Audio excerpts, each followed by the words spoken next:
Un plaisir de vous retrouver en ce 10 mars. Bonjour.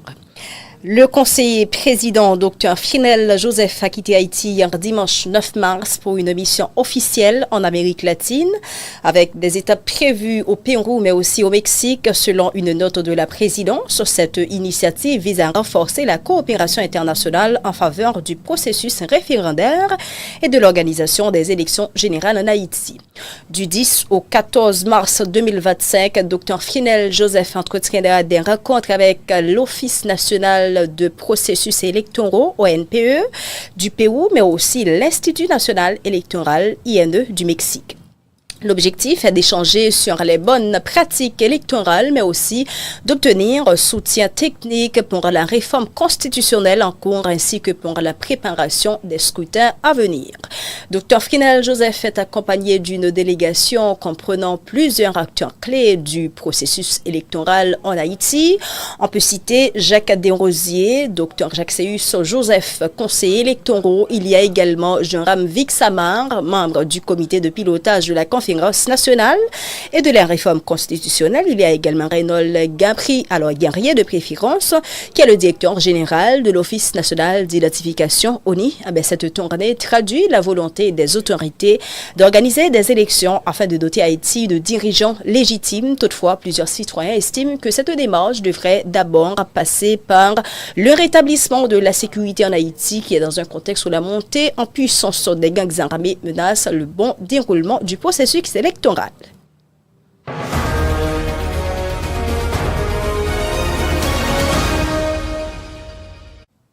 L'installation officielle de la Commission nationale de désarmement, démantèlement et réinsertion, CNDDR, est prévue pour ce lundi 10 mars 2025 au ministère de l'Intérieur et des collectivités territoriales. La cérémonie d'installation marquera le début de mandat de ces 7 personnalités avec comme coordonnateur général Lénol Fleurestal, Gerda Prévillon, Claudie Alexis, Junior Bonheur, Éléonore Louis, Michel Jean-Marie Léonidas et Abler Oudi Lalanne sont les autres membres qui siégeront partiellement à la primature à Musso. Il y a la victime de balles perdues qui continue d'augmenter dans la capitale haïtienne et qui est en proie à la violence des gangs armés. Hier dimanche 9 mars, une dame nommée Antonine Joie a été tuée chez elle à Delma 65, non loin de la radio nationale, d'une balle perdue selon Gazette News, mais qui a rapporté cette information. Il y a également le bureau de l'Ordre des défenseurs des droits humains, ARDID, qui est situé au numéro 66 à la rue Nord-Alexis, à l'avenue John Boron à Port-au-Prince, qui a été la cible d'un incendie criminel. C'était dans la nuit du 27 au 28 février dernier, perpétré par des bandes armées. Cet acte a causé d'importantes pertes matérielles et met encore en rude épreuve la lutte pour les droits humains en Haïti, a déploré l'organisation en question dans une note. Mais face à la dégradation de la sécurité de la zone, l'ORDID avait déjà pris des dispositions pour protéger certains documents très sensibles. Cependant, l'attaque a provoqué des dommages irréparables aux installations, mais aussi aux ressources de l'organisation. Malgré cette épreuve, l'ORDID réaffirme son engagement à défendre les droits des citoyens haïtiens, mais aussi à dénoncer les violations. L'organisation appelle aussi la communauté internationale et l'international à s'unir pour combattre la violence et l'impunité qui sévissent dans le pays. Elle exhorte aussi les autorités à prendre des mesures concrètes pour garantir la sécurité des défenseurs des droits humains, mais aussi d'assurer la justice pour les victimes de ces attaques.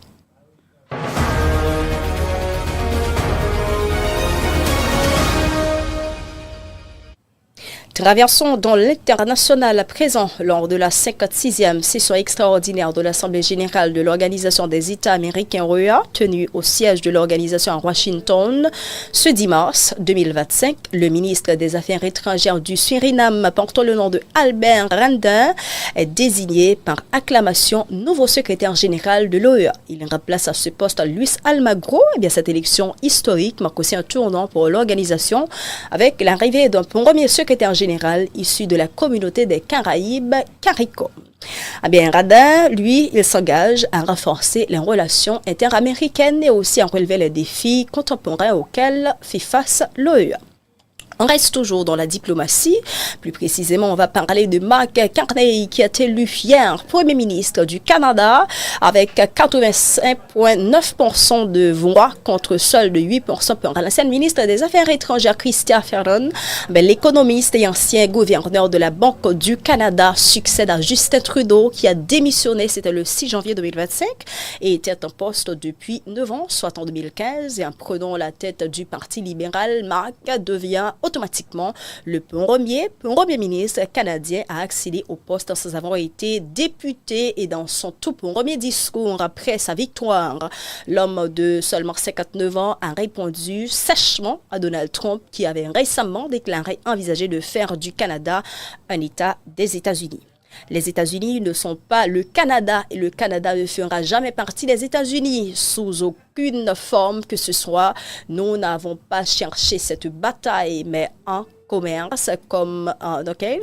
Il faut dire que le Canada va gagner. Cette victoire ne sera pas facile, a-t-il déclaré hier. Et par la même veine, il a aussi ajouté que les Américains veulent nos ressources, nos eaux, nos terres, notre pays. Nous ne pouvons pas laisser Trump gagner, estimant que le Canada doit renforcer ses relations économiques. Il a aussi insisté sur la nécessité de créer de nouvelles opportunités commerciales en dehors des États-Unis. Et pour le Premier ministre démissionnaire sortant, Justin Trudeau, il a réagi sur X en écrivant « Je quitte mon poste de chef du Parti libéral avec la même foi, en l'espoir et le travail acharné qu'au premier jour. J'ai foi en ce parti et en ce pays. » Grâce aux millions de Canadiens qui montrent à chaque jour que Canada meilleur est toujours possible.